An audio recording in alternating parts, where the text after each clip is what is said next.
Okay. और कई बार छोटा व्यापारी भी और बड़ा व्यापारी भी, यानी कि स्मॉल बिजनेसेस और लार्ज स्केल जो बिजनेसेस होते हैं, दोनों तरह के लोग ही कैश बुक तो रखते ही रखते हैं। बाकी कोई बुक रखे ना रखें, चाहे purchase book, cell return, purchase return, cell book, वो रखे ना रखे, कैश बुक लगभग सब लोग फॉलो करते हैं। क्योंकि कैश बुक से ये पता चल जाता है कि ईयर के स्टार्ट में या मंथ के स्टार्ट में कितना बैलेंस था, फिर कितने रुपए आए, कितने गए, और मंथ के एंड में, ईयर के एंड में, या एक दिन के एंड में, क्वार्टरली, हाफ ईयरली, कैसे भी कैश बुक बना सकते हैं। अधिकतर मंथली बनाई जाती है। तो शुरू में कितना बैलेंस था, एंड में कितना बैलेंस हो गया, कैश का बैलेंस। फॉर एग्जाम्पल के लिए, अगर आप अपने बैंक का एक महीने का स्टेटमेंट निकालते हो तो वो कैश बुक की तरह हो गया। आप उसमें आपको क्या क्या लिखा होगा कि भाई जब ये मंथ स्टार्ट हुआ था, फॉर एग्जांपल अगर हम जनवरी मंथ का निकाले तो 1 जनवरी को आपका बैलेंस ये था, फिर इतने इतने इतने रुपए आए, इतने इतने रुपए गए, और फिर आपका बैलेंस ये। वो तो बैंक बनाती है ना। यहां पर हम खुद अपना कैश बुक बनाएंगे और उसमें हम यही लिखेंगे कि पहले कितना पहला पैसा पड़ा था, बैलेंस पड़ा था, और कितने कितने रुपए आए, फिर कितने कितने गए, ताकि एंड में पता चल जाए कितने रुपए बच गए।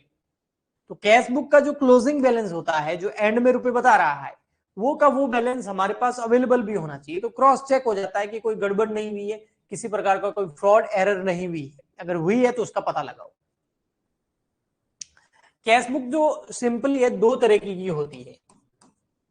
अब किसी बुक में दो तरह की, किसी में तीन तरह की, लेकिन नॉर्मल दो तरह की होती है। एक होती है simple cash book, simple cash book, ठीक है, ये हो गया फर्स्ट। और एक कैश बुक होती है cash book with bank column, cash book with bank column.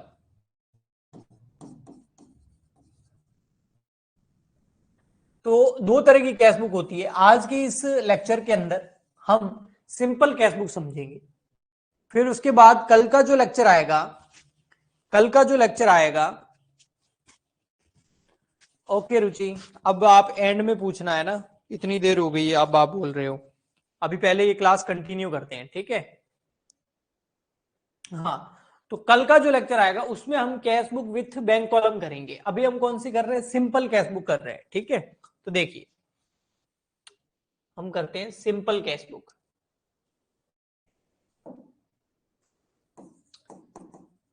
Simple cash book, Hindi में बोलते हैं इसको साधारण रोकड़ बही। इसमें ओनली कैश का लेन देन होता है। और इसका जो फॉर्मेट होता है वो कैसा होता है, आइए देखते हैं। परफॉर्मा जो है इसका, वो मैं बनवा देता हूं आपको। बिल्कुल सिंपल होता है ये, कुछ इस तरीके का।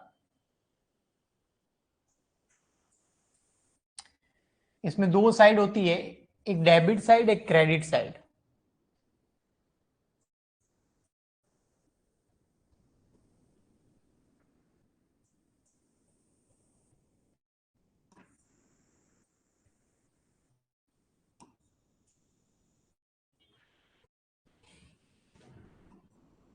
कौन कौन से कॉलम है मैं अभी आपको परिचय दे दूंगा सारे कॉलम का, ठीक है।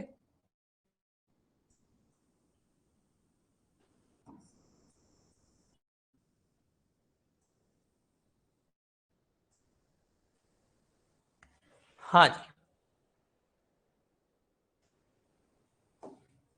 यहां आता डेबिट, इस साइड में लिखा जाता है क्रेडिट।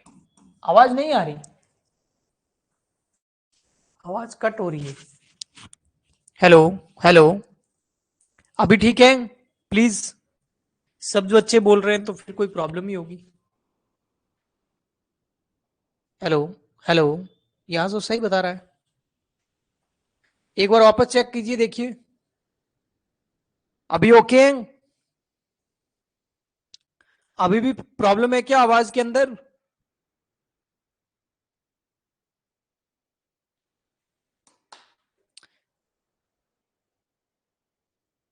ठीक है, अब ओके। ओके चलो, ओके। तो यहां पर डेबिट और यहां पर क्रेडिट कॉलम, इधर लिखा जाता है कैश बुक, और ये आ जाता है आपका डेट का कॉलम, डेबिट का। डेट के बाद में आता है पर्टिकुलर का कॉलम, फिर आता है एलएफ, एक कॉलम आता है डिस्काउंट का। देखो कैश है ना, कभी कैश, जो कैश डिस्काउंट होता है ना वो यहां आएगा, क्रेडिट वाला नहीं आएगा, ट्रेड डिस्काउंट नहीं आएगा। कैश डिस्काउंट देते हैं ना ताकि कैश का फटाफट या तो पेमेंट हो जाए या रिसीव हो जाए, तो वो कैश डिस्काउंट आएगा यहां पर। तो कैश डिस्काउंट, यहां आ जाएगा आपका अमाउंट यानी कि रुपीज का कॉलम, ठीक है, जिसको हम और क्या बोल सकते हैं, अमाउंट के एक्चुअल में दो कॉलम है, एक डिस्काउंट का और एक रुपीज का, ठीक है। तो आप रुपीज लिख सकते हैं या मेन जो है अमाउंट भी लिख सकते हैं इसको, AMT। ये हो गया पूरा का पूरा डेबिट साइड। फिर आते हैं हम क्रेडिट साइड में, तो यहां आएगा डेट, पर्टिकुलर, LF, डिस्काउंट और अमाउंट। तो ये कॉलम बनते हैं आपकी सिंपल कैश बुक के अंदर, ओके। अब इसमें देखो, अगर वैसे तो है ना, आप जनरल एंट्री की जब मैं लेजर करना सिखाऊंगा तब मैं अलग से और सिखा दूंगा कि ऐसा क्यों होता है, लेकिन अगर अभी मैं बताऊंगा आपको, तो कैश जो होती है ना बेटा, कैश क्या होती है, एसेट या लायबिलिटी? आप रिप्लाई करो पहले। कैश जो होता है, कैश या बैंक में जो हमारा पैसा पड़ा होता है, वो हमारी एसेट होती है, लायबिलिटी होती है। हमने अकाउंटिंग इक्वेशन के अंदर समझा भी था इसको, लेखांकन समीकरण के अंदर। कोई जवाब देना चाहे तो दे सकता है। मैं इतना सिंपल पूछ रहा हूं, आपके पास में जो कैश पड़ा है या बैंक में जो आपके पैसा पड़ा है, वो आपके लिए एसेट है या लायबिलिटी है? इतना बता दो, एसेट्स, ओके। और एसेट का मॉडर्न रूल आपको पता है ना, एसेट्स का मॉडर्न रूल, एसेट हमेशा क्या होती है, डेबिट, ओके, ठीक। एसेट अगर इंक्रीज हो रही हो, एसेट में वृद्धि हो रही हो, तो हम और क्या करते हैं, डेबिट।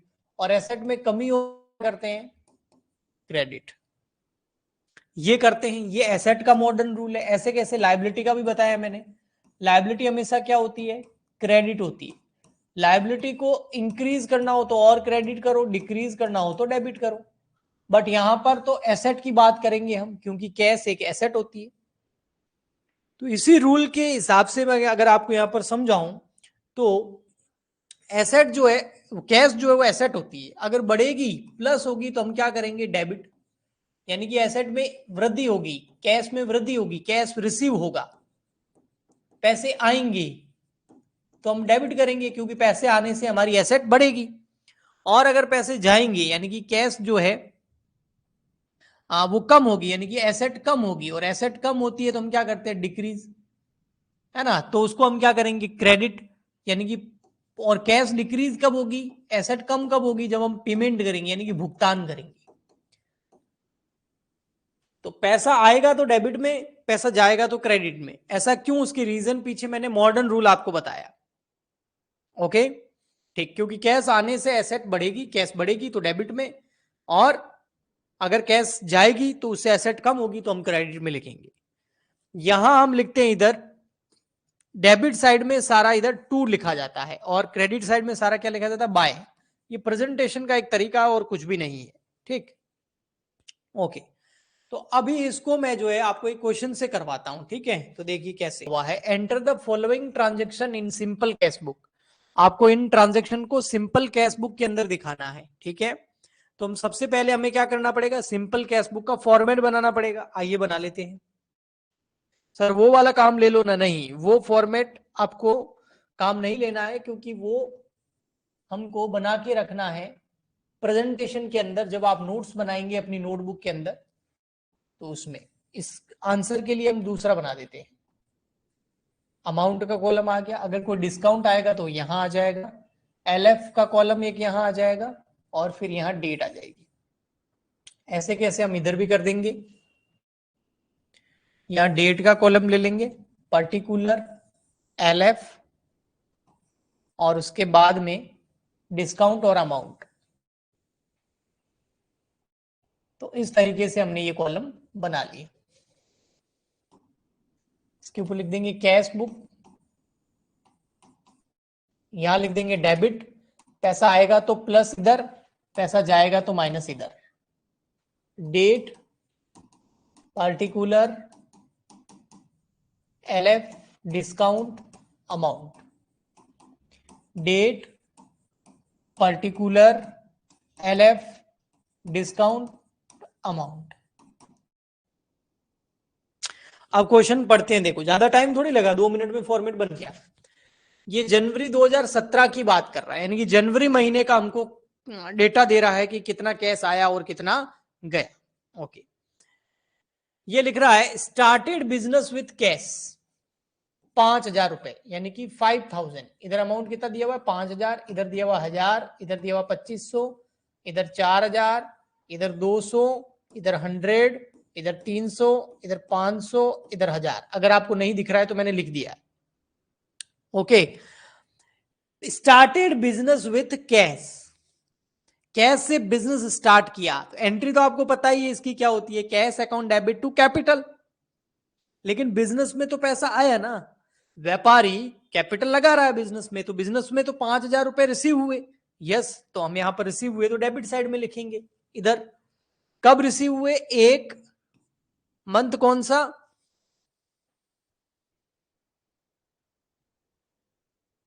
मंथ कौन सा बेटा, जनवरी। तो 1 जनवरी 2017 को, तो 1 जनवरी 2017 को हमारे पास टू कैपिटल, इधर टू लिखना है, टू कैपिटल, उसके आगे अकाउंट लगाना, और कितने रुपए आए, डिस्काउंट कुछ नहीं है, 5,000 रुपए आए, बस सिंपल।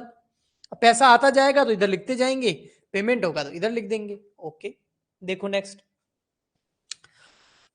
जनवरी ये हो गया 1। जनवरी 5 को क्या किया, फर्नीचर परचेज किया, कितने का, 1,000 रुपए का।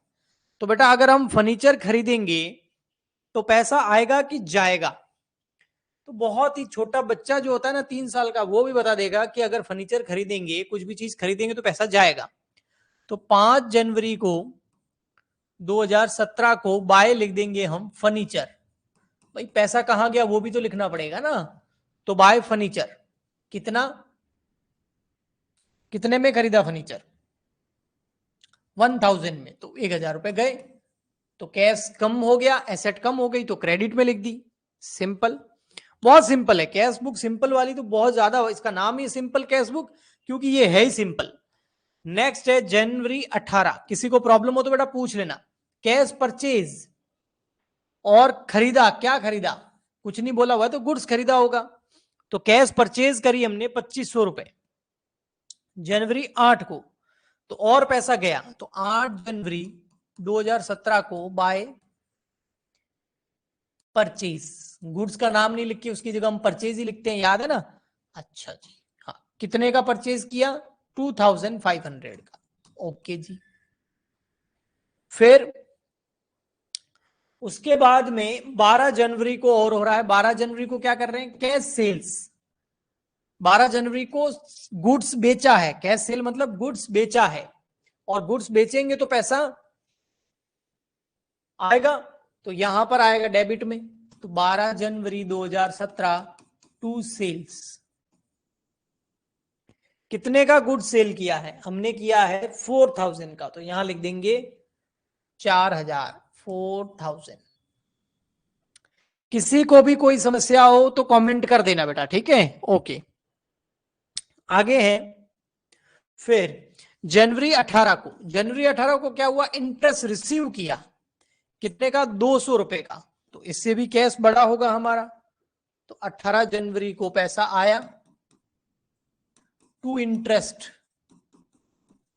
इंटरेस्ट कितना मिला, 200 रुपए, 200 रुपीज। ठीक, नेक्स्ट, इस तरीके से जो भी ट्रांजेक्शन है ना आपको उसको लिखते जाना है। जनवरी 20 पेड कार कैरिज, कैरिज मतलब ढुलाई का भुगतान किया, मतलब कोई खर्चा होता है, गाड़ी भाड़ा वगैरह होता है ना वो, तो कैरिज का पेड किया कितना, 100 रुपीज 20 जनवरी, तो पैसा गया 20 जनवरी को। कहां गया, कैरिज पे किया, तो कैरिज अकाउंट, कितना पे किया, 100 रुपीज, तो क्रेडिट में लिख दिया। सिंपल, पैसा आए तो डेबिट में, जाए तो क्रेडिट में। नेक्स्ट, जनवरी 22 सन्ड्री एक्सपेंस पेड, कितने, 300, 300 रुपए सन्ड्री एक्सपेंसेस पे किए हैं 22 जनवरी को। तो 22 जनवरी को बाय सन्ड्री एक्सपेंसेस कितने पे किए हैं, 300 के सन्ड्री एक्सपेंसेस पे किए हैं। तो यहां लिख दो 300, 300 रुपए गए, खर्चे का पेमेंट कर दिया आपने। नेक्स्ट, जनवरी 30 को, सीधा 30 जनवरी को पेड सैलरी, सैलरी पे करी है कितनी, 500 रुपए। तो पे करिए तो पेमेंट गया, सैलरी पे करिए तो बाय सैलरी, कितना, 500 रुपए, पैसा गया। फिर उसके बाद में आपका आता है जनवरी 31, goods sold to Mahesh, Mahesh को गुड्स बेचा है कितने का, 1000 रुपए का। तो महेश को गुड्स मतलब सेल किया है। आप मुझे इतना बता दो, महेश को माल बेचा है, ये कैश है या क्रेडिट है, इतना बता दो बेटा मुझे। सेल जो हमने करी है वो उधार में करी है कि नकद में करी है, इतना बता दो बस। हाँ जी, क्रेडिट सेल है या कैश सेल से,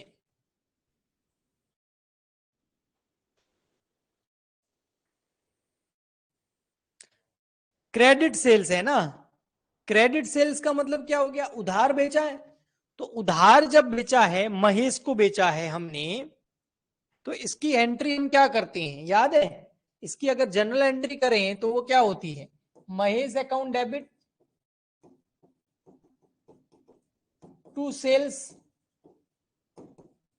तो इसमें उधार में ना पैसा आता है ना पैसा जाता है।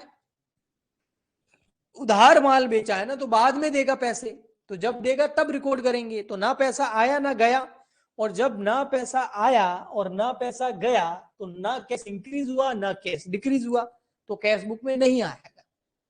कैश बुक में ओनली कैश से रिलेटेड ट्रांजैक्शंस को हम रिकॉर्ड करेंगे, जो उधार है उनको नहीं करेंगे। ओके, इसीलिए जो ये लास्ट वाला है इसको कैश बुक में नहीं लिखेंगे, क्योंकि ये उधार सेल्स है। हाँ, अगर कैश सेल्स होती तो पैसा आता तो हम डेबिट में जरूर लिख देते। तो सारे ट्रांजैक्शन को लिखने के बाद आपको क्या करना है, सबसे पहले डेबिट की टोटल करनी है। और डेबिट की टोटल करते टाइम देखिए क्या है, मैं गिन रहा हूं, देखो 5,000 रुपए कैपिटल से आए, 4,000 रुपए सेल से आए, 200 रुपए इंटरेस्ट से आए, तो टोटल रुपए कितने आए, 5 4 9, 9,200 रुपए।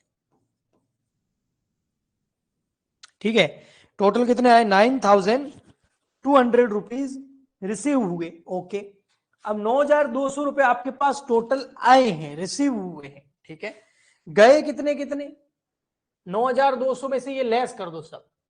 अब कैसे लेस करेंगे, या तो कैलकुलेटर पे 9,200 लिख दो और उसमें से सब माइनस कर दो, या इन सबको जोड़ के इसमें से लेस कर दो, जैसा आपको उचित लगे।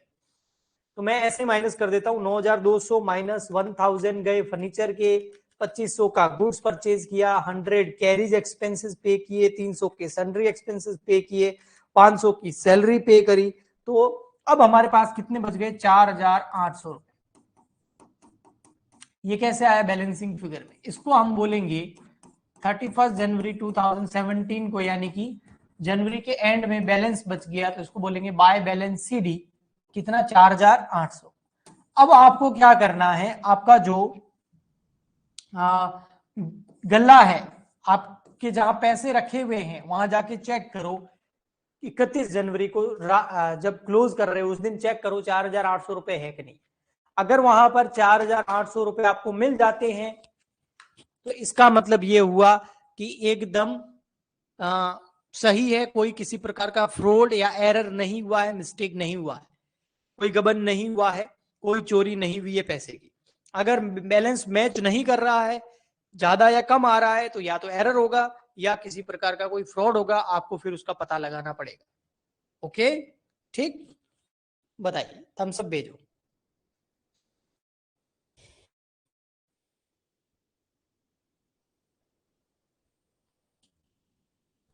और प्रॉब्लम हो तो भी पूछ सकते हो, वरना थम्स अप भेजो फटाफट। तो बहुत सिंपल है, सिंपल कैश बुक, इसीलिए इसका नाम है सिंपल कैश बुक, क्योंकि ये वास्तव में सिंपल है।